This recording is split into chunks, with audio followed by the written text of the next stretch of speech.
Well, sometimes I look back and I just wonder, what were we thinking? What was I thinking? We went for a long, long period of time with no resources. And when I mean no resources, I mean no resources. People told us we were crazy to go all in.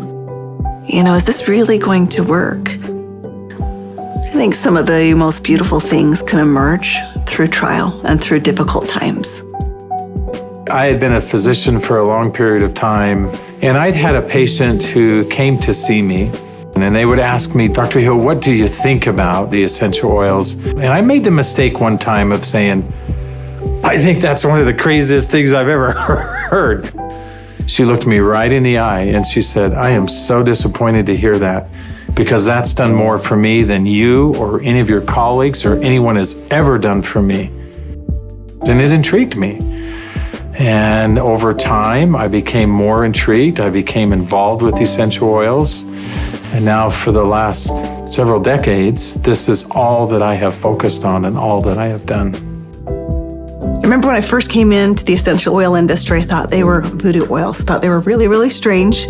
It wasn't long before I started using oils on my kids, and I was amazed at what I was able to do and how it empowered me as a mom to take charge of my family's healthcare. So I was a huge skeptic.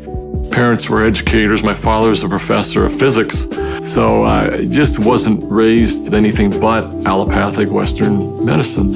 I learned over the years how effective they were and can be, especially if they're pure. When you make a claim that your product is 100% pure and you don't know that it's 100% pure, that's an integrity problem. I sort of made this conscientious decision. You have to, as a human, recognize that you have an obligation to help and to serve other people. After working 10 years in the essential oil industry, I found myself leaving for integrity purposes because I knew that essential oils had to be pure. The desire of my heart was just to go home and raise my children. I've tried all the essential oils out there. There's nothing that meets the quality standards our family needs to use for our health care. And it was in that moment that I knew, stop thinking with your head and start thinking with your heart. It all came together, and I had such a grand vision of going out and finding the world's most pure, most potent essential oils and educating mothers like me how to take charge of their health care.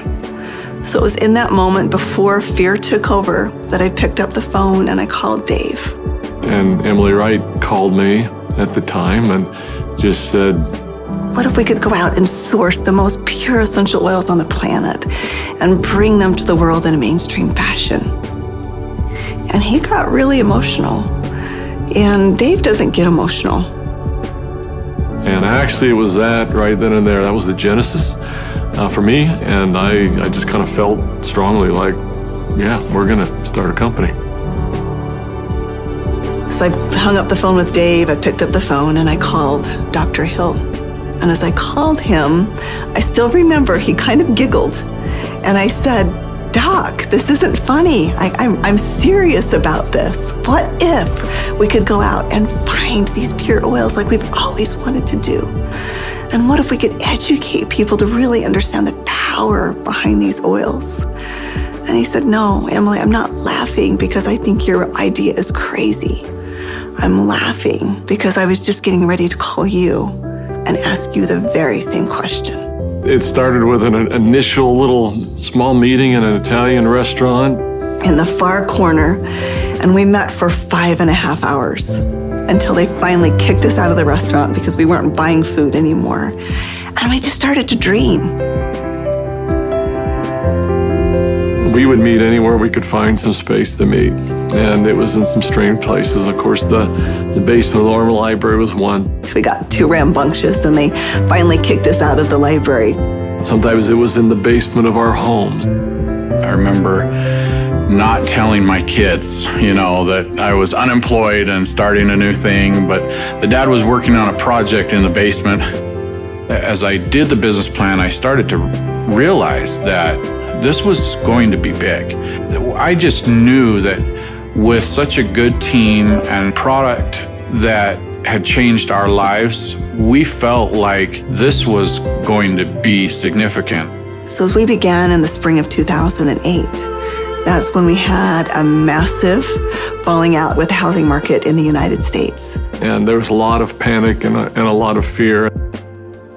We looked at starting this company. The first thing you think is, I got to raise money. I've got to get capital. And we set out to do that initially. And actually ended up, the four of us, back in New York City, visiting with some very high-profile people. And as we gathered together that next morning at that conference table, and we've got, all of these Manhattan-style managers that are meeting with us, and they quizzed us for hours. Finally, at the end of the day, they looked at us and they said, "We believe that your business model is going to work. We believe that you will be successful, and we want to fund your venture. We'll give you $5 million. And we all, of course, felt extremely elated. They were willing to fund the company, but of course they were interested in 51% and control. And I just remember the feeling we had as we walked away from that conference table. And the four of us found ourselves in front of the Statue of Liberty. And I remember looking across the water. Almost as if on cue, as I recall, we all just grew somewhat silent. And as we looked out over the water, and I looked at the Statue of Liberty, what rung true to me is we're doing this to give people freedom. And if we take their money, we can't make people free. And we can't make this dream that we have a reality, because they'll never allow us to bring the quality of essential oils that we know we have to have to light. Because they'll be looking for an exit strategy, they'll be looking for a return on their investment, and that can't be part of the equation. I remember standing right next to Dave Sterling, and Dave looked at me and in kind of a somewhat shocking way, he asked me, "How much money do you have, Doc?" And I said, I don't know. And he said, "How much can you pull together?" And I said, "I don't know." And he asked each one of us in succession, and before we left the park that afternoon, we had made the decision that we were unable to take any resources from anybody, and instead, we would all leverage everything we have. We took the equity out of our homes, we cashed out 401ks, we liquidated everything we owned in order for this dream to come to fruition. And so as I expressed this to my wife, I remember very clearly, she just looked at me and said, "Well, I trust you. You'll take care of us, and we'll be fine." And we had family members even come to us to say, "You're foolish. Your family is going to be homeless." So we went all in, everything. We didn't hold anything back. We thought it would be for just a couple of months that we went without any income, but it was 13 months. Those final months, we're eating almonds and yogurt and telling our kids they can't go to dance practice and they can't play sports because we don't have enough money. But having that belief that it was all going to be worth it. And I remember a day that we had $5,000 left in our account. $5,000 because we had just put together this big oil order. And we didn't know how we were going to make payroll. We didn't know how we were going to make commissions. And just to see how doors open every single time, as long as we continued to step forward, the doors open. People ask me sometimes, how are you guys able to do what you did? And, but everybody rolled their sleeves up and we did every job. We did this job, this job, this job. I was supposed to go out and find these precious oils. So I started calling people. Every single person would say, "Of course, our oils are 100% pure." And that's when I realized almost all essential oils that are sold out there are sold through brokers.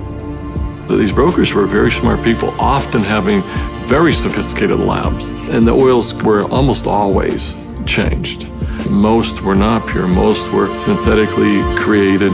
I had probably 100 plus different samples that had been sent to my home. And every time we would meet, Dave, Dr. Hill would say, Emily, have you found the oils yet? I'd have to say, not yet. Like, are we going down the right path? Is this really what we're supposed to do? And I remember one beautiful day, I opened up my doorstep and 5 oils showed up all in the same day. It was frankincense, lavender, tea tree, lemon, and peppermint. As I smelled these bottles, I called up Dave and I called up Dr. Hill and I said, I found the oils. I brought my camera because that was going to be a moment that I wanted to capture. And we pulled the lid off and smelled it. We were confident that these were the purest oils on the planet. I remember that first discussion we had. We talked about the culture of the company. What type of soul do we want doTERRA to have? And we realized that these oils are experiential. And we realized it had to be a person-to-person model. We had to bring people together. We've got to have a culture of giving back. We have to have a culture of caring. Locking arms with the people who are putting the seeds in the ground, who are harvesting these products. It's making sure that their needs are met. As I look back on it today with doTERRA, it's overwhelming to me to see the impact it is around the world. There was a lot of sacrifice, but again, those are days we look back on, with some pride. Sacrifice is a really important piece. Today, we've empowered nearly 8 million families all around the globe. We're now filling 315,000 bottles of oil every single day. And just to think about it on that scale just warms my heart, knowing that every single bottle is changing somebody's life on both sides of the bottle. I believe every single person in this world needs essential oils. Essential oils are the great equalizer. We have single-handedly changed the acceptance of essential oils in science and in medicine. We are so committed to this work. We are so humbled to be stewards of what nature has created so perfectly for us. And we're so grateful for all of our amazing employees, for all of our amazing wellness advocates, for all of our amazing customers all around the world. We haven't changed in our mission. We haven't changed in our purpose. We're still true to those things that very early on were important. If doing the right thing was important then, doing the right thing is important now. If helping and giving service to other people was important then, it's important now. If sourcing oils differently and doing what had not been done before was important then, it's important now. We feel like, as crazy as it sounds, we're still just beginning.